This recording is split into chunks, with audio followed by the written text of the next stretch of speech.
मिनश्शैतानिर्रजीम बिस्मिल्लाहिर्रहमानिर्रहीम। नबी अकरम सल्लल्लाहु अलैहि वसल्लम की 24 घंटे की ज़िंदगी को सीखने का जो हमने सफ़र इख्तियार किया है, उसमें दूसरा टॉपिक है कि आप सल्लल्लाहु अलैहि वसल्लम अपनी हिफाजत ज़ुबान किस तरह किया करते थे। तो आप सल्लल्लाहु अलैहि वसल्लम और अल्लाह ने हमें ज़ुबान से बात करने का तरीका बताया है, जो हमने पार्ट 1 में ये जो पार्ट 2 में अभी बयान करूँगा, इसमें हम गीबत और बहतान का जिक्र करेंगे। लेकिन जो हमने पार्ट 1 रिकॉर्ड किया था, उसमें हमने जिक्र किया था कि आप सल्लल्लाहु अलैहि वसल्लम ने फरमाया कि ज़ुबान और शर्मगाह की अगर तुम मुझे ज़मानत दे दो तो मैं तुम्हें जन्नत की ज़मानत देता हूँ। और उसमें आप पार्ट 1 देख सकते हैं, मैं मुख्तसरन बयान कर देता हूँ कि किसी मुसलमान को काफिर कहने से मना किया, उस पर लानत करने से मना किया, नरमी से बात करने को कहा, फ़िरऔन तक से नरमी से बात करने को कहा गया। हज़रत मूसा को माफ़ कर दिया करें, अल्लाह की रज़ा के लिए माफ़ कर दिया करें, पाक बात अपने मुंह से निकालें, पाक लफ्ज़ भी सदका है, अच्छी बात निकालें, किसी का दिल ना तोड़ें, दिल जोड़ने वाले बने, सुलह कराने वाले बने, और ऐसा बदतरीन शख्स ना बने। अल्लाह के यहाँ बदतरीन शख्स कौन होगा कि जिसके शर से बचने के लिए लोग उसे छोड़ दें। ये बुखारी की हदीस है। और आज हम गीबत और बहतान के बारे में बात करेंगे। गीबत क्या है? गीबत ये है, हदीस का मफहूम मैं बयान कर रहा हूँ, कि आप अपने भाई के बारे में वो बात करें जो वो नापसंद करे, जब आप उसके सामने करें। तो हम कितनी बातें करते हैं लोगों के बारे में जो उनके मुंह पर तो नहीं कर सकते। और ऐसे शख्स के बारे में भी कहा गया है कि वो बदतरीन शख्स है, जो दोगला है, इधर और बात करता है, उधर और बात करता है। गीबत से बचने की कोशिश करें।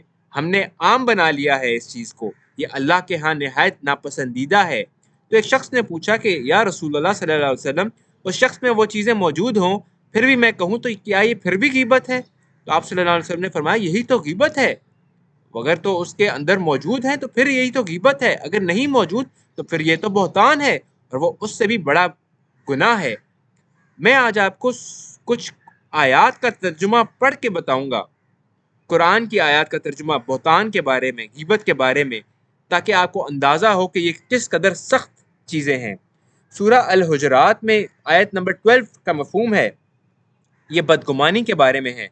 जो हम सोच लेते हैं ना, कोई शख्स वैसा होगा, इसने ऐसा किया होगा और ये फलाना शख्स ऐसा ही है, अल्लाह ने इससे मना फरमाया है। फरमाया ए ईमान वालो, बहुत बदगुमानियों से बचो, यकीन मानो कि बाज बदगुमानियां गुनाह हैं, और भेद ना टटोला करो, भेद ना टटोला करो, और ना तुम में से कोई किसी की गीबत करे। क्या तुम में से कोई भी अपने मुर्दा भाई का गोश्त खाना पसंद करता है? तुमको यकीनन इससे घिन आएगी। और अल्लाह से डरते रहो, बेशक अल्लाह तौबा कबूल करने वाला मेहरबान है। और सूरह अल हुमज़ा में अल्लाह फरमाता है आयत नंबर 1 में, बड़ी खराबी है ऐसे शख्स के लिए जो ऐब टटोलने वाला है, दूसरों की बुराइयों में झांकने वाला है, उसको तलाश करने वाला है। ऐब टटोलने वाले के लिए बहुत बड़ी खराबी है। और सूरह निसा की आयत नंबर 112 में बहतान के बारे में बताया गया है। अल्लाह ने फरमाया, और जो शख्स कोई गुनाह या खता करके किसी बेगुनाह के जिम्मे थोप दे, किसी बेगुनाह के जिम्मे डाल दे, इसने बड़ा बहतान उठाया और खुला गुनाह किया। और अल्लाह पर बहतान क्या है? कुरान में अल्लाह फरमाता है, अल्लाह पर बहतान कैसे लगा सकते हैं?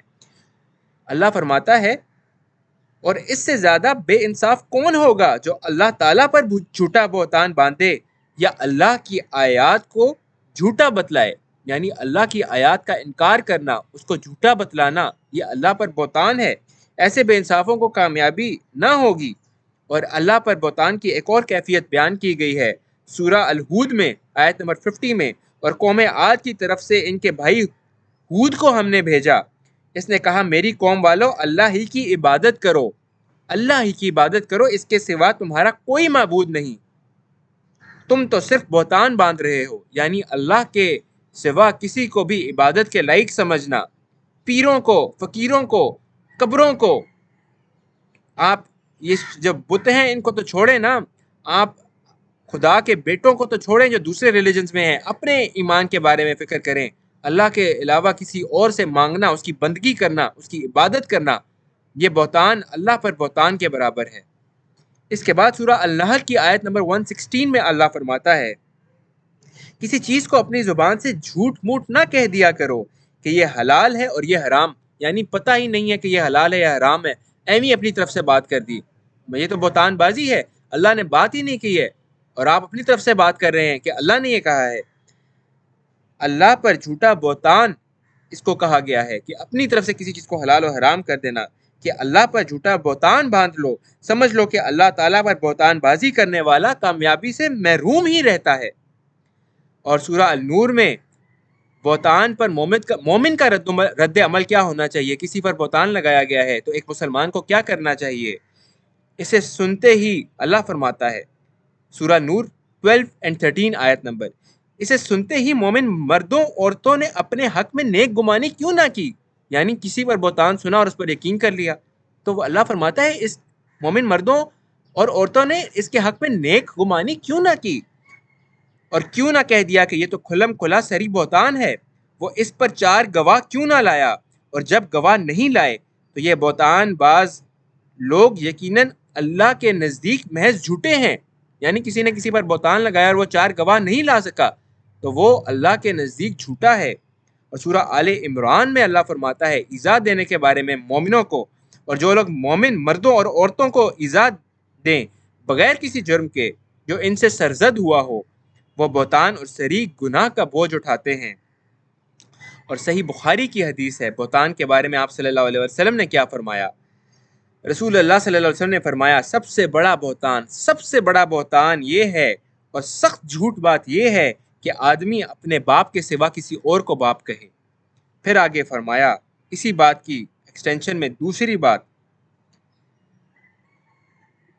کہ آپ نے فرمایا کہ جو چیز اس نے خواب میں نہیں دیکھی اس کے دیکھنے کا دعویٰ کرے۔ آج کل ہر دوسرا شخص کہتا ہے میں نے فلاں چیز دیکھی، ایسا ہو گیا، اللہ جانتا ہے، لیکن ایسا جھوٹ بولنا سب سے بڑا بہتان ہے۔ اور تیسری بات فرمائی کہ اللہ کے رسول کی طرف، رسول اللہ صلی اللہ علیہ وسلم کی طرف ایسی بات منسوب کرے جو آپ صلی اللہ علیہ وسلم نے نہ فرمائی ہو۔ آج ہم دیکھتے ہیں نیٹ پر کوئی حدیث دیکھتے ہیں، کوئی قرآن کی آیت دیکھتے ہیں، اس کو ویریفائی بھی نہیں کرتے، اس کو آگے پہنچا دیتے ہیں، تو یہ ایک صریح بہتان ہے اللہ کے رسول پر کہ آپ ان سے وہ بات منسوب کر دیں جو انہوں نے کہی ہی نہ ہو۔ اور یہ اللہ پر بہتان ہے کہ اللہ کی وہ آپ اپنی طرف سے کوئی بات حلال، کسی چیز کو حلال کر دیں، کسی چیز کو حرام کر دیں، جس چیز سے اللہ نے نہیں منع کیا اس کو اپنی طرف سے بیان کر کے بتا دیں۔ اپنے علم کو پہلے بڑھائیں، اس قرآن کو سمجھیں، اس کو سیکھیں، اس کا ترجمہ پڑھیں، اور اللہ نے کیا کہا ہے اس کو خود سیکھیں۔ عالموں سے رہنمائی ضرور لیں آپ، لیکن آپ اس کو سیکھیں۔ اللہ سورہ ابراہیم کی آیت نمبر 4 میں فرماتا ہے کہ نہیں بھیجا ہم نے کوئی پیغمبر مگر وہ بات کرتا تھا اپنی قوم کی زبان میں تاکہ وہ اسے سمجھیں۔ اللہ بار بار فرماتا ہے قرآن میں کہ ہم نے اس کو نازل کیا تاکہ تم اسے سمجھو، تاکہ تم تدبر کرو، تاکہ تم غور و فکر کرو۔ اور اللہ سورہ قمر میں بار بار فرماتا ہے کہ ہم نے نہایت ہی آسان کر کے اس کو نازل کیا، تو کوئی ہے جو اسے نصیحت حاصل کرے، کوئی ہے جو اسے نصیحت حاصل کرے۔ اپنی زندگی میں سے نصیحت حاصل کر کے اس کے حلال کو حلال، اس کے حرام کو حرام جان لیں۔ اگر آپ یہ نہیں کریں گے تو آپ اللہ کے ہاں مجرم ٹھہریں گے، اللہ کو کیا منہ دکھائیں گے؟ اللہ تعالیٰ ہم سب کو اپنی زبانوں کی حفاظت کرنے کی توفیق عطا فرمائے، اس سے اچھی بات کرنے کی توفیق عطا فرمائے، اپنے لیے صدقہ جاریہ کرنے کی توفیق عطا فرمائے۔ خیرکم من تعلم القرآن وعلمہ، تم میں سے بہتر وہ ہے جو قرآن سیکھے اور سکھائے۔ اپنی زندگیوں کو قرآن سیکھنے اور اپنی زبان کو قرآن سکھانے میں استعمال کریں، اللہ کے ذکر میں استعمال کریں۔ چند گھڑیاں جو اس دنیا میں ہم نے رہنا ہے اس میں اللہ کو راضی کر لیں۔